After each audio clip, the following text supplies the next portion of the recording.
So what does understanding the customer needs? People always misunderstand customer centricity means making the customer happy. I think that's a very wrong notion. Yeah. I had my first job at Dell Computers.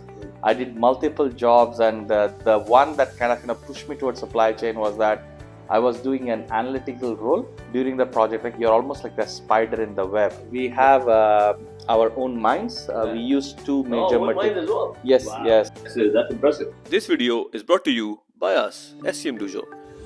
We provide awesome courses, guides, best practices for supply chain community.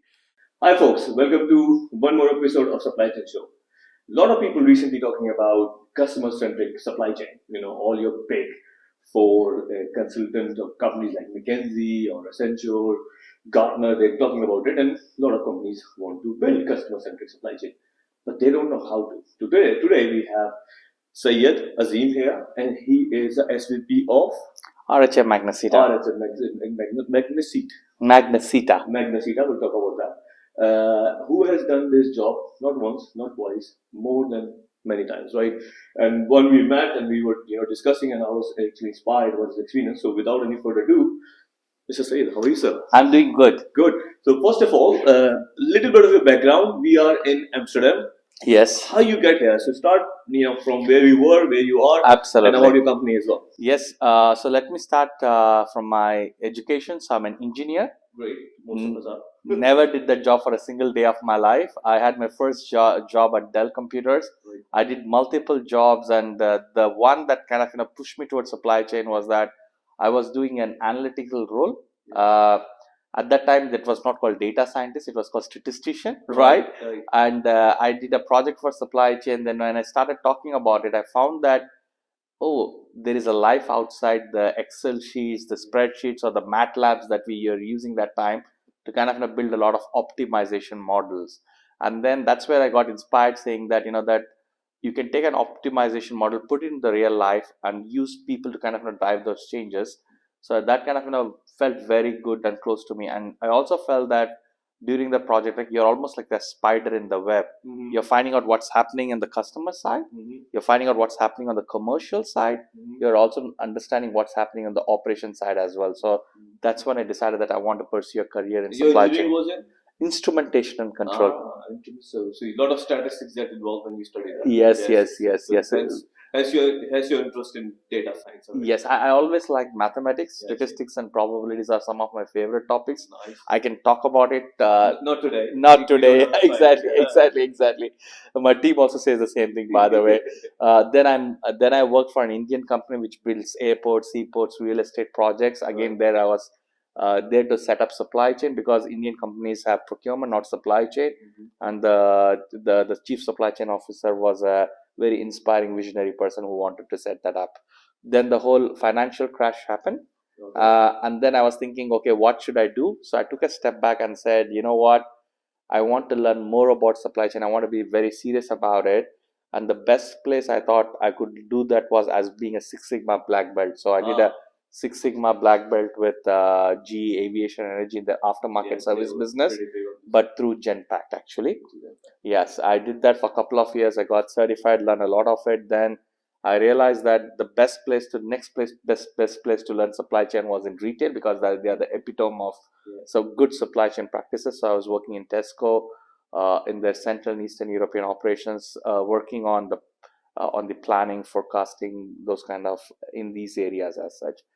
After which I kind of did a couple of years in consulting. So please don't hold that against me. No, good thing actually. If you work in consulting. Yes. I learned a lot about customers. Exactly, a problem diagnostic. How to make PowerPoint. Yeah, how to make PowerPoints. How do you understand the insight behind the number? How do you kind of transform a lot of things? So, and also you hear about more problems, right? You're working on many problems. That's what. Which consulting? Through Genpact, they were starting a supply chain consulting program. I went back because they called me back. I did that. We started with US. It turned out to be huge, and then we said that's the reason why I moved to the Netherlands, because they wanted to set up a supply chain practice here in the Netherlands. I did that for a couple of years, and then I moved to. I had enough of consulting life. I wanted to see through the end of whatever the transformations that we were starting. So I kind of moved to a company called Liberty Global. They're a very big telecom major company, and there we were doing quite a bit of planning activity. It was a very interesting, very intensive role, but I loved every minute of it.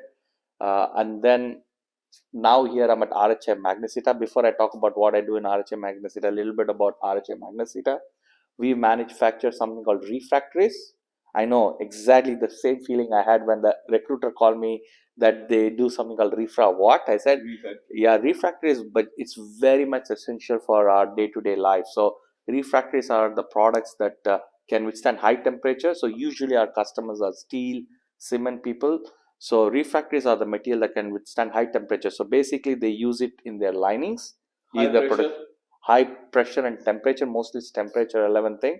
So that means if you're buying a car, that wouldn't have been possible if there was no refractories to protect the equipment for steel and cement. So it's absolutely important. If you're holding a cell phone, believe me, the metal that's gone in needed a refractory product to be produced as well. Basically, so your product produce other products. Exactly right. Which is sustain heat, sustain pressure. Exactly. Molds, furnaces, and things like that. Exactly right. Exactly right. So that's what you did good. Yeah, you did. You are doing pretty good. So we have our own mines. We use two major mines as well. Yes, wow, yes. That's impressive. Yeah, exactly. So vertical supply chain. Yes, that's the reason why I joined 𝐥𝐤𝐤 Magnesita. That's what pulled me towards 𝐥𝐤𝐤 Magnesita, because very few companies do global vertical integration at a global level. So I call my company as a prisoner of geology, because we have our own mines sitting in Brazil or in China or in the Austria, and we need to kind of transport this material, because today the big buzz is all about reshoring, but we are constrained by it, but yet we are able to have a supply chain that enables us to produce it in a very competitive manner. So you own your own mines, you have factories, how many, 20 something based on your international 32 right now. Of the acquisition yes, exactly right. We have 12 mines, 32 factories. We have very complex 150,000 SKUs is what we manage. Quite a complex portfolio we have, because we serve many industries as well. And you are in FTSE 250 based on my research. Yes. Yeah, your share price was doing recently very well. Exactly. I think because of dipped up into the economy, now it's going back up again. So if you want to buy a secure shares, do you do dividends? Yes, we do. We do dividends. Shares. Absolutely. Finance from us as well, not the supply chain. Absolutely. I would definitely buy 𝐥𝐤𝐤 Magnesita shares for sure, because we have very aggressive plans. If you do research about it, we are growing quite big inorganically as well. We have completed 7 different acquisitions in the last 8 months in the areas where we want to grow pretty dramatically. So definitely I would buy. 25 pounds, get 1,000, you will be fine. Yes, right. absolutely. Okay, absolutely. no, that's not now. So come back to the top, and you know what? Say it's impressive, and I think you have a typical journey of people of our age. Yes. We all started as an engineer or in operations. I stumbled upon supply chain through some route. In my case, more about Lean Six Sigma. I think you did the same thing, and then we liked it, and I think that's the future to be in. I think with you, which we talked about the war of talent and how to find, I think maybe a separate episode. We can do it later on. Because I think you have some really good insight. But today I want to stick with the topic which we started, which is customer centricity. As I said in the intro, is still like most things in supply chain, big data or blockchain and stuff, is a buzzword, right? Yeah. But I believe that if you want to, one of my famous videos is 4 pillars of supply chain strategy. That means 4th pillar is execution. Yes. If you do not know any how to execute, you will not execute. I'm a researcher myself. You take any management research. We talk about Six Sigma or Lean or SNOP or change management. One of the top 3 factors are it would be say culture. It will be say leadership engagement, and the third would be building people competence. Right. Exactly. So I think we skip that part, because we know if we have to transformation, we have to do that. What we want to gain, because you have done it time and time again, is setting up department and make them customer-centric. That means you are beyond this plan, make, deliver science. Exactly. So I would like to hear your, let's call it, very quickly position the classical supply chain. Yes. And differentiate between the customer-centric supply chain and help us in, let's call it, step-by-step approach, which you have adopted. So Yeah. over to you.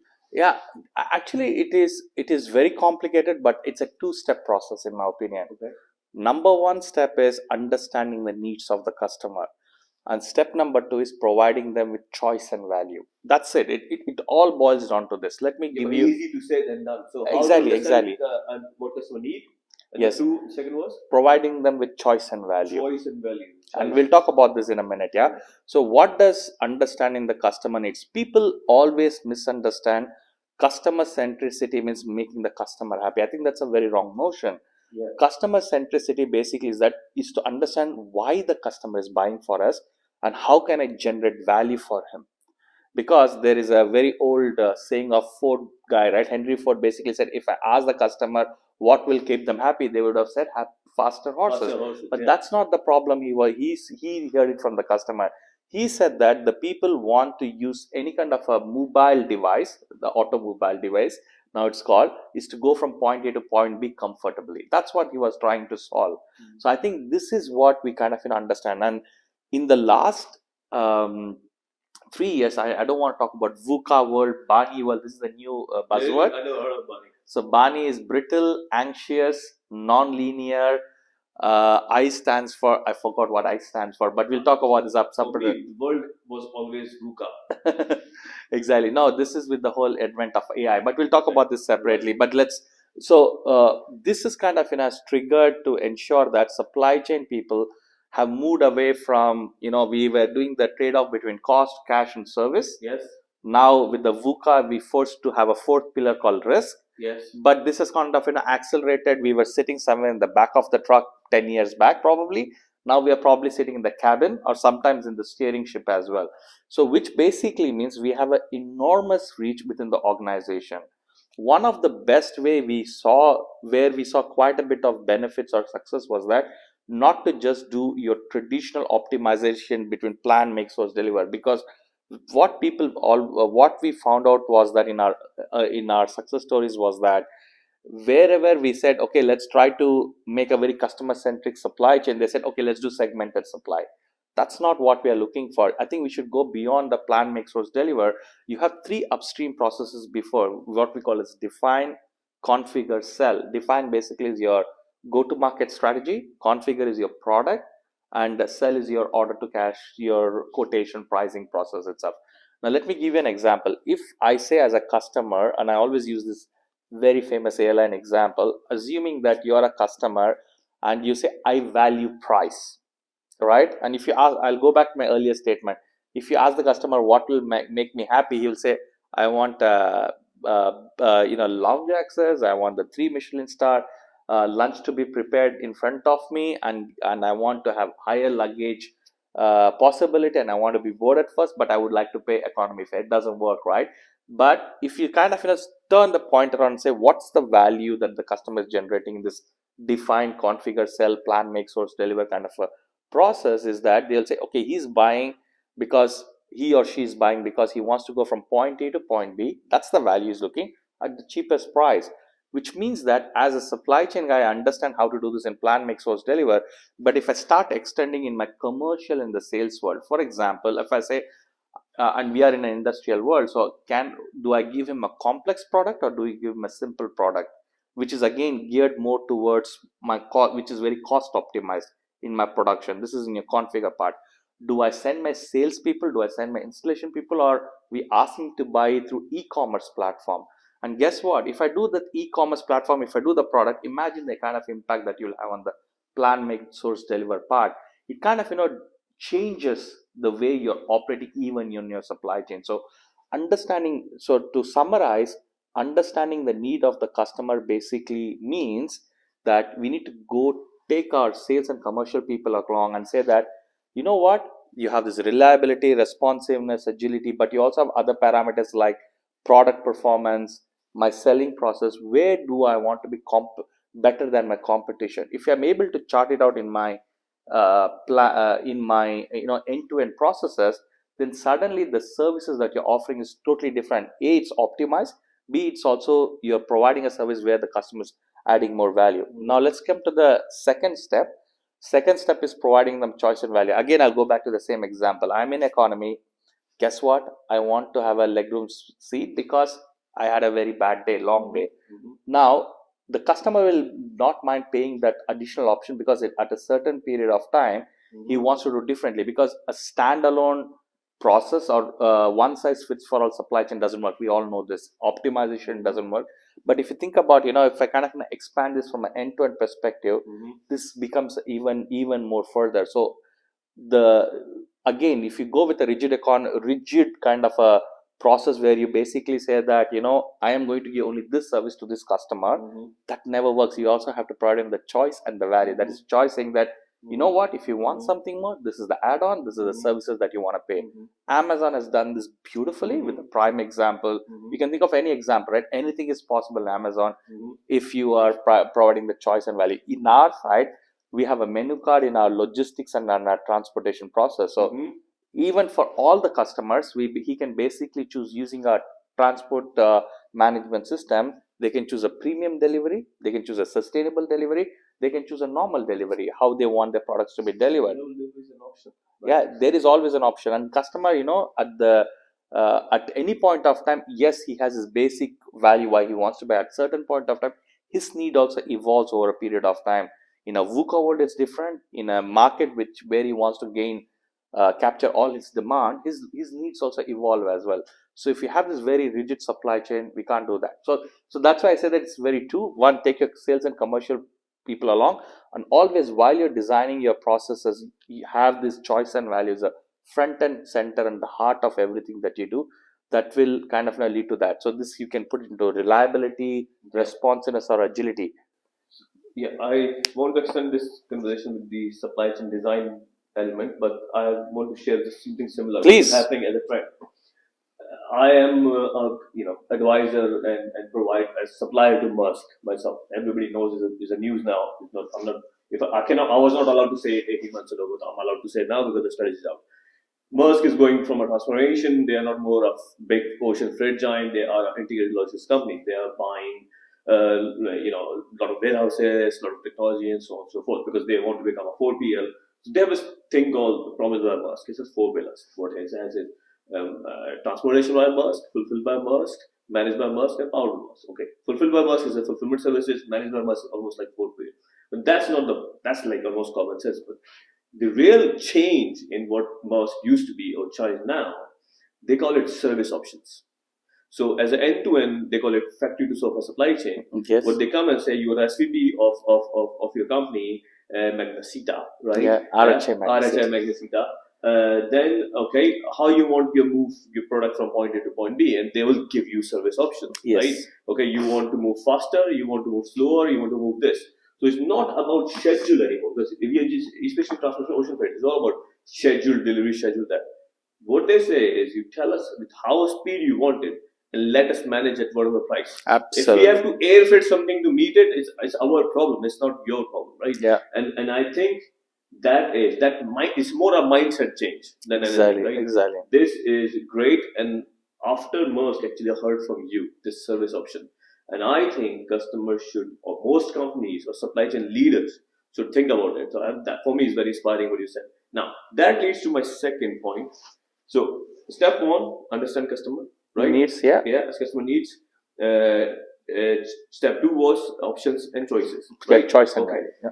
To give these options and choices, you have to have a very clear supply chain segmentation strategy. That means, because you can't give options and choices for all. In my life as a supply chain leader in the electrical business, for me it's almost impossible to give for all product segmentation, all options and choices. I can't do that, right? Because I have certain made to stock product, made to order product, assembled to order product, right? Yes. So my question is following. So considering customer segmentation, product segmentation, your supplier segmentation, which is all ABC, yes, project metrics and all that. Customer is ABC, product is ABC. Keeping these three into your mind, right? How you design this whole options and how you do that? So it's a very good question. No, absolutely. It's a very valid question. The how part, before I answer that, let me tell you the enablers for it, because then it's an easier one. Yeah. one of my very good advisor had advised me, it's called PHD, okay? Process, Human, Digital. This is the enablers for you to make it happen. So let's talk about the process part, right? In the process part, what it's possible is that, first of all, you don't want to have a very complex supply chain, because as I said, if you want to ask the customer what you want, you're going to get, you will end up with 10 different processes, which is a complexity in our supply chain. The way we did was that we basically said, okay, again, going back to what the customer needs. So the customer is needing almost like a make to stock kind of an element, right? That means what we tried to do in the process was that we said, okay, and guess what? He wants to pay premium there, which basically means our demand is done at an SKU level, whereas for a commodity based customer, we don't do it at an SKU level. So in our end-to-end process, we clearly defined what's the level of complexity we want to give. And we had only 3 different complexity after doing all the research, because we said we want only 3 standard process, not multiple. For example, for the highest service level that we'll offer is a minimal of OTIF of, let's say, 98%, then 90% or 85%. And then we kind of backtracked all our processes to say that, that for these 8 different value chains we have in our company, 6 different value chains we have in our company, we'll kind of adopt there. And whenever, and you have to make these choices within your process only if you have a constraint, because the choices that you make will be absolutely clear. Because today, what we realized was that there's a drop in demand or there's an increase in demand. When your choices are clear, saying that the customer is valuing this and continue to value that, you know which customer you want to serve earlier, which customers you want to take an excuse that it will not be served earlier. So there's the choices and exactly, the options you have given, the choices there. Exactly. And what we also ensured, one of the biggest success factor is that you need to tell your customer you belong in this segment as well, because this was one of our late learning. You go back and tell your customer saying that, hey, I'm going to stop sending you technician as aftermarket service, because we believe that you're buying because of a price point. So we believe that it's something that's going to optimize my cost and it's going to give you better pricing. That's what you're looking for as well. And guess what? Sometimes the customer says, no, I don't want that. I would really want your technical service. So he moves into a different segment. You can treat him differently. Some people steadfast and say, okay, fine. As long as you're going to give me every year 5% of price deflation, I'm happy with that. So this is why when you're creating the process, it's so critical that don't do this as a supply chain exercise when you're dividing the process. Get your sales and commercial team on board saying that these are the solutions that I'm provide, and I'm optimizing it from a supply chain perspective to serve the need of the customer. Hence, I will underline this multiple times. Don't leave them out. So it's not a plan, mix, or delivery activity, even in case of segmentation. Then the human part and digital part, I'll combine it together. Earlier, what I said was not possible because S4HANA had a one process that can deliver. I think today there are enough systems and solution out. I'm sure there are enough buzzword that will cover in the digital arena. That's kind of, can do all this what I'm speaking. If you asked me 10 years back, I would have said, we need to focus on operational research, optimization of linear optimization, or a Bayesian probability, or a geometric progression. This is what we should be focused upon. But that's not the case today. We have solvers that takes care of the optimization. So the supply chain professional practitioner should move away from this rigid S4HANA thinking or Oracle ERP thinking. Let me rephrase myself. And move towards, how do I offer these services to my customer, which is a different thinking as well, which means it has an impact on the people, how they are working today as well. Today, they are trying to be a problem solver, not trying to be a customer-oriented service professional. This is a big transition, right? Punchline, I'm going to steal that. Customer-oriented supply chain professional. We're going to use that. I'm going to quote you. Please. No, please go ahead. So okay. I'm a good listener, but it's not my strength. So let me summarize it. So yes, please. Right. So it's, for me, the way I see this. So there's 2 boxes on the left side. Understanding customer need, give customer options. So if I have a customer on my left hand side, I've got 2 boxes. I'm giving them, right? So I'm understanding. So understanding the input.